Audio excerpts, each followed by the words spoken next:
Okay, so I literally leave this community for less than a day, and I come back, and shit has hit the fan. CheatBreaker, the owner of MineHQ, has recently been exposed for basically pedophilia. He allegedly, and there's evidence here, right here, as you can see. This is Solium. He's the owner of Velt PvP. Now it's called Hylas Games, I think, or something. I'm not sure exactly what that is, but it's basically of CheatBreaker, who by the way is 24, asking Solium, who's 16, to suck his dick. So like this is just like on another level. Like this is so messed up. Okay, like that's like an age difference of what is that 8, and he's only 24. Like you should not be doing that stuff, dude. If you're in your 20s, like an age difference of 8 is messed up.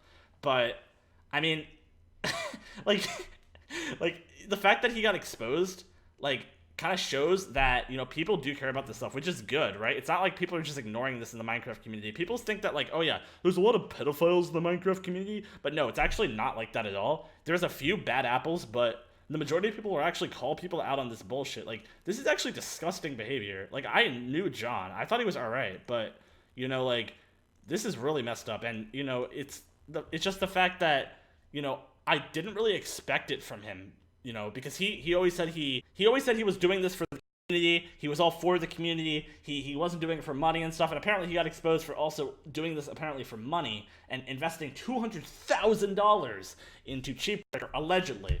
But then he tweets out stuff like this, like, those whose only goal is to make money often fail. But then he basically got exposed for that, and like people are saying, oh really, like Reb and stuff are saying, oh really. And you know, now people are kind of turning on MineHQ and CheatBreaker, or CheatBreaker and then MineHQ in turn. And he made this tweet and he said, I'm stepping down from MineHQ and transferring ownership to Purples. And he actually added the wrong Twitter. He actually added a suspended account, which is pretty interesting. But yeah, so it turns out that he's actually stepping down. But according to Archibot, now Archibot's been making a lot of tweets about this topic, and he has said that CheatBreaker basically already still owns 100% of Frozen Orb. Now I'm going to read some of Archibot's tweets because this is incredibly important for you guys to know, and it actually has to do with your security. And I'm going to probably encourage you guys to uninstall CheatBreaker at this point, because some of the stuff that Archibot leaked makes CheatBreaker a very sketchy product. So he says, he quotes Solium, this is the $200,000 thing.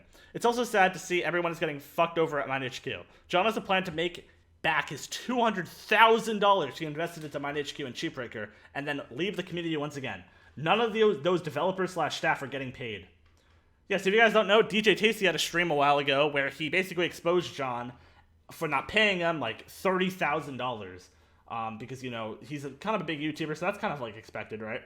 You know, as a contract for MineHQ, right? And he then ended up, you know, making a statement saying he resolved it, but now that this has come back up, he now claims that it is not resolved anymore. And that there is, you know, John has actually not paid him his money. But anyway, he said, remember when he tweeted out that he was doing this for the community, in it for the money? Yeah, so we're just going to read all of Archie's tweets. So keep this in mind. This is very important for your guys' safety.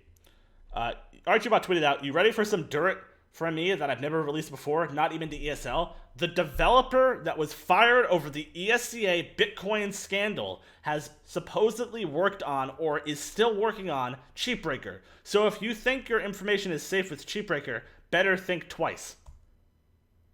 So basically, there was a scandal a while back, I mentioned it in a previous video, where a ESCA developer put a Bitcoin miner in the ESCA client.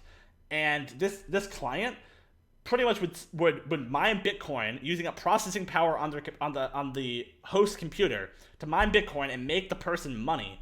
And he eventually got exposed. But this person now is working for CheatBreaker. Stepping down means nothing when he still legally owns it.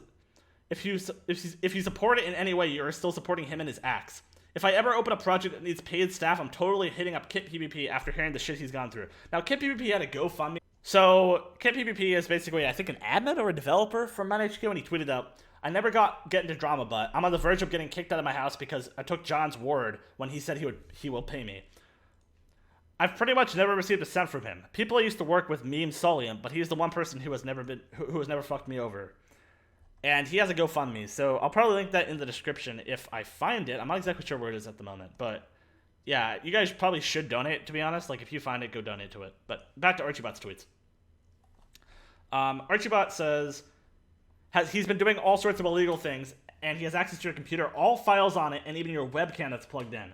I mean, I'm 18 plus, so I guess I'm safe if I hadn't installed. So now this is the important part. John still legally owns 100% of Frozen Orb and CheatBreaker, with him stepping down, being purely for public relations PR, and has no actual change other than he won't be a public face, and the higher ups in these organizations know this. Anyone who sticks with Frozen Orb / CheatBreaker as a dev, high staff management supports him still. Shame that Purples is being used to try to save his business, just like he's used people like KitPvP. You're nothing but a disposable tool to him, Purples. And Purples, like, kind of jokingly, because Archiebot works at Boeing, he jokingly replies, "Go back an aeroplane. If he's blackmailing, threatening you, blink twice and we'll save you."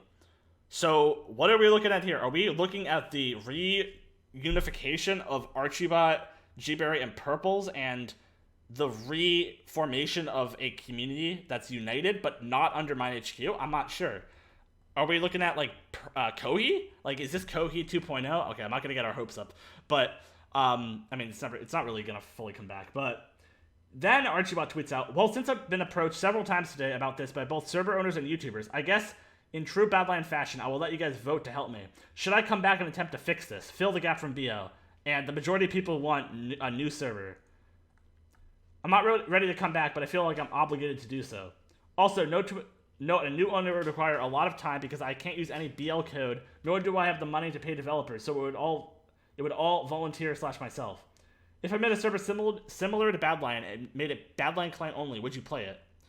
And a big thing for me making a server would be I need to prevent hackers and dealing with them so I could focus purely on in-game smoothness and ideas. Anything I would do would have to be done from scratch, including an anti-cheat, and I do not have time nor patience to deal with that."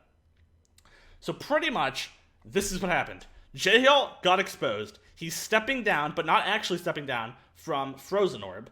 And now Archiebot is saying that he wants to make a new server where Badline client will be required. Now, this is just, like, this is major changes in the community. I want to know what you guys think. So comment down below what you guys think about what is happening right now. This is crazy. This is actually insane. Anyway, yeah, I'll see you guys later. Peace out.